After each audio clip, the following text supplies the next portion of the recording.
Hello and welcome back to the Book Marketing Tips and Author Success Podcast. This is Penny Sansevieri. And Amy Cornell. I'm sorry. You'd think I'd be good at this by now. We started this new thing, y'all. This is so funny. We started this new thing where I told Amy, I'm like, you should introduce yourself because we listen to a bunch of shows and they do that. I thought that'd be really cool. So now you know, everybody knows why it took us 5 seasons to start doing that. Penny finally thought I was ready. Clearly not quite there, but I'm working on it. Well, listen, do you remember like the first year that we did the show? I kept forgetting the name of the show. Like we had to keep stopping. This is so crazy. We had to keep stopping the show so I could re-record it because I'm like, oh, I forgot the name of the show. So then I had our logo up on my screen. Yeah, it was really embarrassing. So now that we're getting there. We're getting there for sure. This is an episode that I think has been a long time coming. We've talked a lot. So we have a number of shows on pitching yourself to local media and local bookstores and local this and that.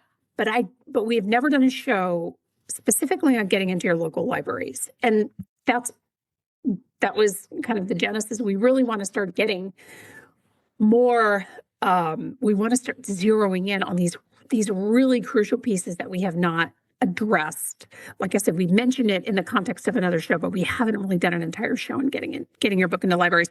And libraries are such a great market. Like we never, ever want libraries to go away.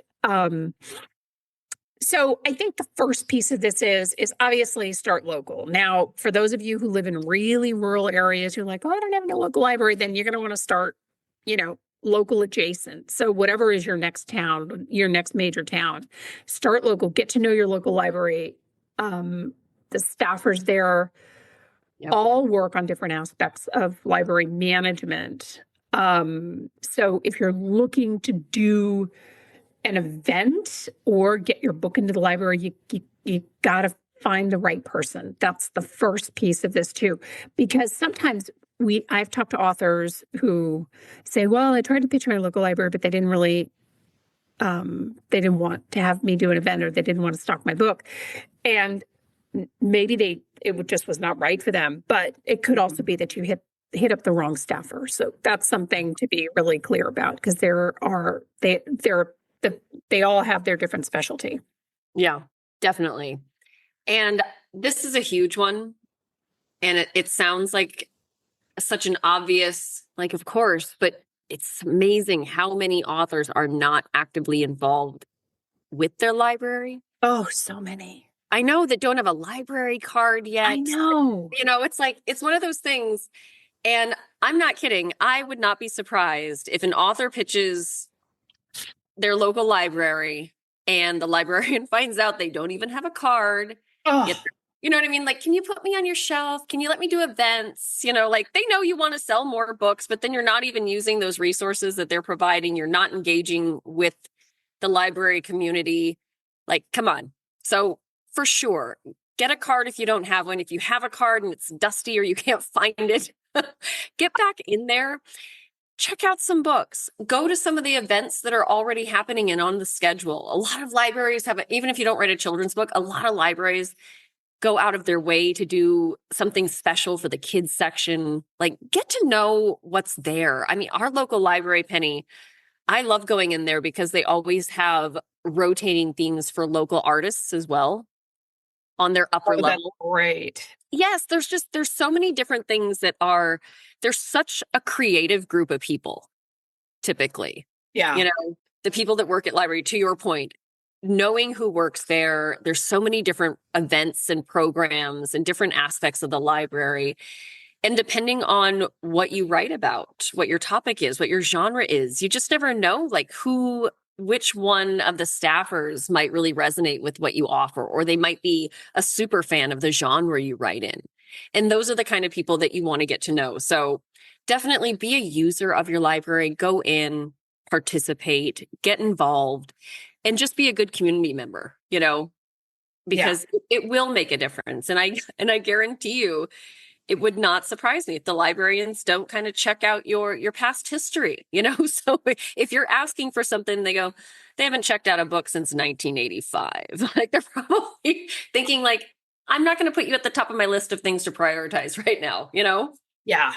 So be Yeah. a user, be a friend of the library, use the resources. And we've mentioned this on other shows too. I know we've talked library adjacent, like you said, Penny, and support the library too. Follow them on social media. Give them a shout out if they're doing an event that makes sense for who your readers are and things like that. And you might think, well, a lot of local readers probably aren't following me. Don't get in your head about that stuff. Just do. When it comes to content and sharing and networking, don't always overthink like, well, I don't know how many of those people are actually following me that will care. It's like, just do it, do Yeah. the networking, help them get the word out about special events and things like that. And I promise you it won't go unnoticed. Yeah, exactly. No, I think that's a really good point. The other piece is that make sure that you have your pitch buttoned up and ready to go. It's a great Yeah. time to use your elevator pitch. And if you have, and I love that we do these for our authors. So we do these media kits and digital media kits rather. And there is the author one sheet and just it's a great, have a presentation. It's a really, really great way to show your professionalism. And librarians are very busy, which is why you want to make sure that you have your elevator pitch buttoned up and ready to go.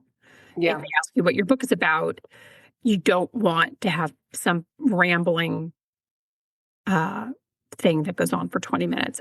And I've seen it happen, and it doesn't, the librarian will never, they will gloss over before you're done. Yes. And to your point, Penny, too, don't just slap your Amazon description in your pitch. Oh my gosh, yeah. Because these people know how to check Amazon. I guarantee you they will check Amazon. They will want to see what readers are saying. They'll want to check out if you have any reviews yet, if you've had any industry reviews, if you've won any awards. I'm not saying those are the must-haves before a librarian will potentially accept your book. I'm just saying they know how this works. So they will be looking at your book's history and what's going on and how readers are responding and things like that. So don't insult them by just slapping your Amazon description into your email and saying, this is what my book's about. It's like, they know how to use Google. They know how to use Amazon. They can figure that out. Tell them what makes your book special. Like Penny said, use your elevator pitch. Show them why your book is interesting to potential readers. You know what I mean? Give them more than just your retail description, because they can find that on their own. Don't waste their time with that. Yeah. Yeah, exactly. And another one too, your resume matters. This is a good lead in, because we were talking about they're going to check this kind of stuff out. If you're lucky enough to, or if you've been working your butt off enough, maybe I should say, luck is not that much into, it doesn't play that big of a role into it. But if you've been working your butt off and you've been doing events, or if you have your book has been stocked anywhere else, make sure you bring that to their attention. If you are already pretty good at this thing, or you have some experience doing some other local networking, local retail, maybe it's even just on a professional level, and say you write nonfiction and you are involved with a professional organization locally, make sure you call that out too. Because again, the library is a resource for the community. So the more you can position yourself as an added resource for the community, the more likely you're going to get a response as well. Yeah. Yeah, that's absolutely true. And I think then, if you want to get your book into the library and get it into their system, a lot of libraries, I would say probably the majority of them, have guidelines on their website. So some of them may ask you to donate a book, others may purchase it. It depends on their budget. Some of them may require books that are professionally reviewed. So by professionally reviewed, I don't mean the people who reviewed on Amazon, even though we love those, but I mean like Library Journal. And it will state that on the guidelines on their website. And then, there are a lot of times there are forms to fill out. So, and on those forms, it may say, where has this book been reviewed previously? Typically, my experience is that the one thing that's not going to be on that form is, they may ask you, the publisher, they as long as the book looks professional, they aren't necessarily going to judge traditionally published from independently published. That used to happen, but it really just doesn't happen anymore. Right. Yeah. And that's a very good point, because I think a lot of authors listening are thinking like, well, I've self-published and I don't have a huge platform. There's probably no chance I'm going to get into a library. That's not true at all. No. Uh-uh. Yeah, we get library responses for our clients a lot. And they always make me, I mean, for all the amazing media requests we've gotten for clients, Penny, I still have a soft spot for when I find out that a library responded about a client's book. I don't know why. Yeah. It's just one of those things that I'm like, oh, really? I was like, that's so, you know what I mean? And I mean, Penny, you can talk about this too, because you're in a much more, where you're located, the library network too. But once you get into your local library, a lot of libraries in a geographical area work off similar networks too for books. So there's room for growth too once you get into your local library. Yeah. Yeah. That's absolutely true. There's definitely room for growth. And I really recommend it. If it's not something that you have considered previously, you should definitely consider it. And Penny, I think you should take the next one. I don't have any personal experience with this, but this is I think an important point. So yeah, I mean, so in terms of speaking at a library, some of them do. So there's an organization called Friends of the Library, which is absolutely worth checking out. Some libraries do offer speaker fees. They're not going to be huge, but again, this is your local network. So I think it's worth checking out. I wouldn't like even as much speaking as I've done. If my local library wanted me to speak and they can pay me, I would still go, just because I always wanted to support our local libraries. But definitely, you can. I wouldn't necessarily lead with that. They will let you know if they have a budget for speaker fees, and then you can also take a look at Friends of the Library, because they book a lot of library events too. Mm-hmm. And I love this one too. We've talked about this in other shows, kind of what's going to be more important, what's going to kind of take the lead in terms of marketing, promotion, things like that. Networking, collaborating with other authors. I still think that most authors miss out on a lot of opportunities across the board. I don't want to get off track because we're focused on libraries, but there's so many great collaboration opportunities if you network with other authors. But that definitely goes for local opportunities as well. Yeah. So if you are in a writer group and that you've got other published authors, especially if you write in a similar genre, there are so many ways that you can leverage this to benefit the library, for an event that you might be able to pitch them for. So if you have other authors that are already, that that you can network with locally, talk about what you might be able to do for the library as a small group. And that might be a great way for all of you to network, not only with your library staff more, but to also get in front of more local readers. And it might just be something different and unique that the library hasn't done before, that they go, okay, we haven't tried that. Let's give that a shot. That sounds interesting, Yeah. I think that I love that idea. I mean, I love the doing collaborations with other authors. I think a lot of bookstores started doing that when they were getting a lot of independent authors that were when they were getting a lot of independent authors across their door, and they said, well, let's just do, a mystery night or a romance night or something, which was great for, it was great for the bookstore, it was great for the authors. The one thing, and when I read this in context, as I was reading an interview with a librarian, she mentioned to be cautious of events that require lots of staff time. And her example of this was like if you're doing a children's book reading or something where you might have, lots of kids present or something. I mean, typically they'll be there with their parents, but ask them what kinds of events are non-starters for them, right? So if you're thinking about doing if you're doing anything related to creativity where you're saying, well, okay, so I'm going to need everybody to we're going to do crafts because my book is about crafts, or we're going to do something, just run it by the librarian, because sometimes they might be a little bit limited on staff and staff time. Right, exactly. This is another, and we've talked about this before for other event pitching, local pitching. for just general events. And that is something you have to be so careful about, because nobody is twiddling their thumbs staring at the wall with nothing better to do. So Yeah. anytime you want another local business to help you get the word out, to help, introduce you to their clientele, anything like that, you have to make it worth their while, and you have to make it easy for them to say yes. So you can't present it as something that will require a lot of their time, attention. They're not there to hold your hand. You know what I mean? You really got to show up with a great idea that will benefit and or entertain the patrons. Right. That's what they're looking for. Right. Exactly.